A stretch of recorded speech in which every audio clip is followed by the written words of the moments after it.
buenos días, ¿cómo están? Iniciamos nuestro espacio informativo aquí en Proindustrias. Ya tengo el gusto de recibir a nuestro entrevistado del día de hoy, al señor Luis Tavela. Él es presidente de FedeMIPYMES. Buenos días, señor Luis, ¿cómo está? ¿Qué tal, Romina? ¿Cómo estás? Un placer estar en tu programa y un saludo a toda la audiencia. Igualmente, señor Luis, queremos saber cómo se encuentra el sector de las MIPYMES ya a prácticamente 3 meses de terminar el año. Bueno, yo como siempre digo, el que sobrevivió los 2 años de pandemia creo que ya va a sobrevivir con el correr del tiempo, ¿verdad? Todos sabemos de que lo mismo fue un tercer año muy difícil, con una inflación muy importante de 2 dígitos que no estábamos acostumbrados. Con un aumento de todos los productos de la canasta básica, digamos, del transporte, del combustible, lo cual permitió que esa esperanza de reactivación así muy importante que teníamos el año pasado no se haya dado.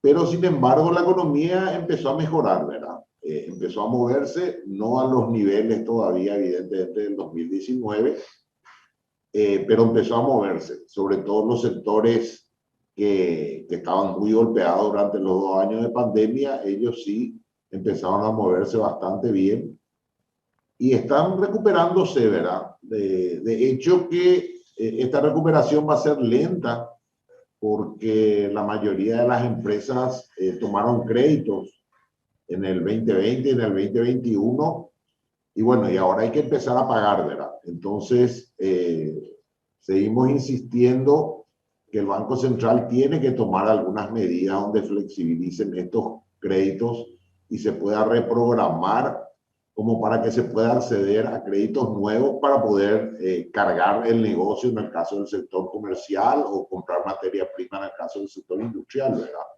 Entonces creo que todavía falta algunos ajustes, digamos, como para poder arrancar un 2023 con mucha esperanza y mucho brío, digamos. Señor Luis, tengo entendido que estas deudas tendrían que haberse pagado en un plazo de 2 años y ustedes habían solicitado desde el sector un plazo de 5. ¿Cómo quedó eso y en qué porcentaje se encuentran saldadas estas deudas? Mira, vos sabés que los créditos que se tomaron en el 2020 había que empezar a pagarlos en el 21. En el 21 se consiguió una reestructuración, digamos, y pasar a un año más, al 2022. Y en el 2022 sí, ya no se consiguió nada y los créditos están venciendo, ¿verdad? Nosotros hablamos con el sector financiero para saber un poco cuál es la situación, ¿verdad? El sector financiero privado.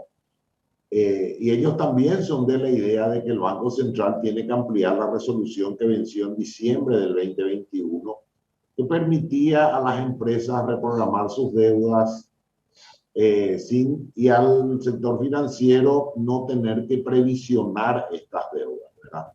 Lo cual esto de alguna manera permitiría a todo este sector, sobre todo el de la micro y pequeña empresa o mediana, el sector MIPYME en general, que pueda diferir un poco estos pagos y eso le va sin perder de categoría y eso de alguna manera le podría permitir a obtener capitales frescos para poder inyectar en su negocio y de ahí empezar a reactivar, ¿verdad? Esto no lo conseguimos con el BCP, nos hemos reunido en 2 oportunidades en lo que va del año. La última conversación que tuvimos, ellos dicen que están preparando algo. El problema es que el proceso tiene que ser mucho más rápido. Fíjate que le venimos solicitando básicamente desde el mes de febrero esto. Hoy estamos terminando el mes de septiembre, el mes 9.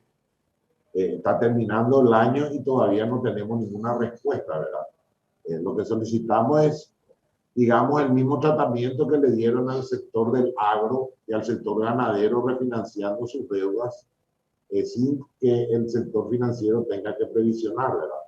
Bueno, nosotros consideramos que el sector MIPYMES, si bien no aporta en impuestos, como aportan los otros dos sectores, pues no tenemos que olvidar de que nosotros damos el 75% del empleo, ¿verdad?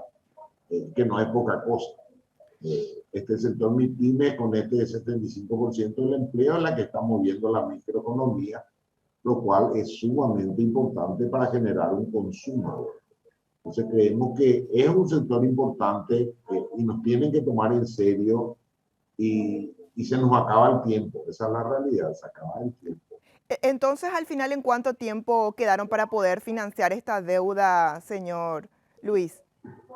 Y no tenemos datos, el sector financiero es el que debería de tener mayores datos, ¿verdad?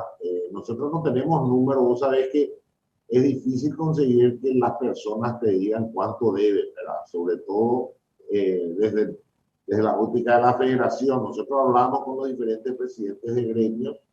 Nosotros tenemos casi 30 gremios dentro de la Federación Paraguaya de MIPYMES. Y todos cuentan esta problemática, ¿verdad? Pero no tenemos los números exactos, que posiblemente los números lo tenga el BCP o ASOBAM, ¿verdad? Y en cuanto al pago del gobierno para las MIPYMES, ¿cómo se encuentra en cuanto también a licitación? ¿Se cumplieron con esos pagos? ¿Pudieron cumplir con qué porcentaje de las MIPYMES que hacían parte de las licitaciones de este año? Pero no entendí tu pregunta. Sí, en cuanto al pago del gobierno para con las MIPYMES, en cuanto a licitación, ¿cómo se encuentra? Realmente las MIPYMES hoy no venden muy poco al Estado, ¿verdad? Hoy vendemos un 8% más o menos. Y así como las empresas grandes están con problemas de pago, en general todos los que le proveen al Estado están con problemas de pago, ¿verdad? Hoy el Estado tiene un problema de cárcel financiero y esto se da, digamos, o está más a la vista en los números grandes, que es el sector de salud y el sector del Ministerio de Obras Públicas con los gremios que están trabajando en el tema de infraestructura. Y esto de alguna manera se da. Tenemos que tener en cuenta que estos grandes sectores que se le deben bastante dinero, arriba de 200 millones de dólares, a la vez compran productos, insumos, materia prima, productos terminados de empresas mucho más chicas, ¿verdad? Entonces, cuando el grande tiene problemas de calce financiero, esto en cascada va cayendo también hasta el pequeño, ¿verdad? Sería como una Eh, cadena. claro, es una cadena, ¿verdad? Porque la empresa grande no es un conglomerado que solamente se queda en las empresas grandes, ¿verdad? Se provee de las empresas pequeñas en todos los sectores, ¿verdad? Entonces, la afecta a toda la economía, la falta de pagos afecta a toda la cadena. Esa es la realidad. Estábamos hablando, usted nos decía que las MIPYMES del país tienen apenas una participación del 8% en cuanto a licitación. ¿Cuánto es el porcentaje para recordar un poquito a la audiencia que ustedes habían solicitado a principios de años para ser partícipe de las licitaciones? Nosotros habíamos solicitado, lo cual ya tuvo media sanción en senadores, luego en diputados, con algunas modificaciones, volvió a senadores. Pensamos que este año se va a aprobar esta ley. Habíamos solicitado una reserva de mercado de un 20%, en un periodo, digamos, hasta 5 años, y lo hicimos en un periodo más o menos largo para que las UOC de las diferentes instituciones puedan ir adecuándose a esto y también las empresas pequeñas y medianas puedan ir adecuándose a esto para poder ser proveedores del Estado, ¿verdad? Ese es uno de los artículos. Y el segundo artículo es que las compras de menor cuantía, que son compras que hace el Estado por debajo de 440 millones de guaraníes, más o menos, sea preferentemente también para el sector MIPYMES, que creemos que con estos dos artículos el sector puede ser favorecido con un ingreso, digamos, en general de cerca de 400 millones de dólares por año, lo cual es sumamente importante para el crecimiento, sobre todo del sector, ¿verdad? Entiendo. Cambiando un poquitito de tema, le quiero preguntar, señor Luis, Ya sabemos que estamos viviendo una situación bastante complicada con respecto a lo que es el contrabando en nuestro país y quiero consultarle de qué forma está afectando esto también a las MIPYME, ¿verdad? A las pequeñas y medianas empresas de nuestro país. Mira, el contrabando liquida todo tipo de empresas, no importa el tamaño. Esa es la realidad, porque hay empresas micro o pequeñas que se dedican, por ejemplo, al sector alimentos, al sector hortícola, al sector domisanitarios, y todas estas empresas tienen una competencia desleal fuerte con la informalidad producto del contrabando, ¿verdad? Entonces, pero también somos conscientes que en nuestro país el contrabando goza de mucha salud de siempre. No es una cuestión, no es una cuestión nueva. Yo creo que debe ser el único país del mundo donde no puede combatir el contrabando y evidentemente porque hay demasiada gente involucrada y que se beneficia de este tipo de negocio, por eso que no se puede combatir, ¿verdad? O fíjate que antes de la pandemia la informalidad orillaba el 40%, hoy según los últimos datos está orillando el 60%, y gran parte de esta informalidad es producto del contrabando, ¿verdad? Entonces crea un daño tremendo, no solamente a las arcas del Estado, sino también a todo el sector, sobre todo el sector de pequeña y mediana empresa, ¿verdad? Entiendo una cifra bastante elevada la que nos estás dando, ¿verdad? 60% a nivel de contrabando es mucho. Y por último, para cerrar, quiero consultarle acerca de este centro de apoyo a emprendedores que habilitaron hace poco. Por favor, si nos puede comentar de qué se trata, cuál es la ayuda, el servicio que van a estar dando para los pequeños, medianos y grandes emprendedores.